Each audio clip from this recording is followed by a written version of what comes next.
Tungsten மதுரையில் எடுத்தா கண்டிப்பாக 10 பிரச்சனைகள் இருக்கு இல்லைன்னு அது சொல்லவே இல்லைங்க. கண்டிப்பா இருக்கு. மக்கள் வெளியே போகணும். அந்த 20 ஸ்கொயர் கிலோமீட்டருக்குள் நீங்க டங்ஸ்டன் எடுக்கணும். அது முக்கியமான ஒரு மெட்டீரியல் நமக்கு வேணும். கண்டிப்பா அதுல நல்லதும் இருக்கு. ஏன்னா நம்ம யாரு மேல டிபெண்ட் ஆகாம இருக்கும்.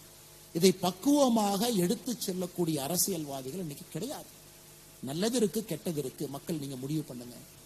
கிராமத்தில் ஒரு கமிட்டி போட்டு முறைப்படி எடுத்து சொல்லுங்க. அதன் பிறகு கிராம சபையை கூட்டுங்க. அதுல வேலை வாய்ப்பு இத்தனை பேத்துக்கு வருது. இதுல பிரச்சனையானாலும் இத்தனை பேத்துக்கு வேலை வாய்ப்பு கிடைக்குது.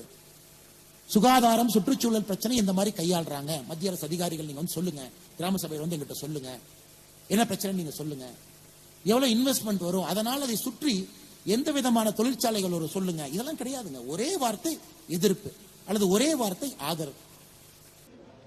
நாட்டிற்கு இந்த டங்ஸ்டன் என்பது மிக முக்கிய ஒரு கிரிட்டிக்கல் மினரலாக இருந்தாலும் கூட இன்னைக்கு சைனால இருந்து இம்போர்ட் பண்றோம்.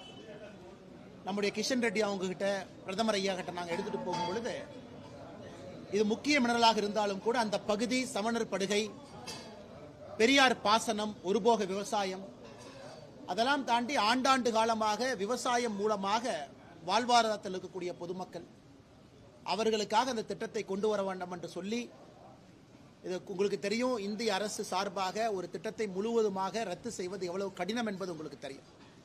காங்கிரஸ் ஆட்சியும் பார்த்திருக்கிறோம், பாரதிய ஜனதா கட்சியும் பார்த்திருக்கோம்.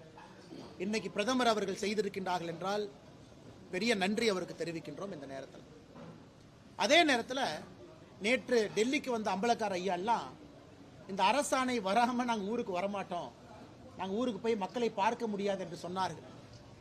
அதனால் போர்க்கால அடிப்படையில் இன்னைக்கு வேகமாக இந்த அரசாணை கொண்டு வரப்பட்டு நாளை காலையில் அந்த அம்பலக்கார ஐயா எல்லாம் ஊருக்கு வர்றாங்க. அதனால் அவர்களுக்கும் இந்த நேரத்தில் நீங்க ஊருக்கு வரலாம் என்று இந்த நேரத்தில் நாங்கள் தெரிவித்துக் கொள்கின்றோம்.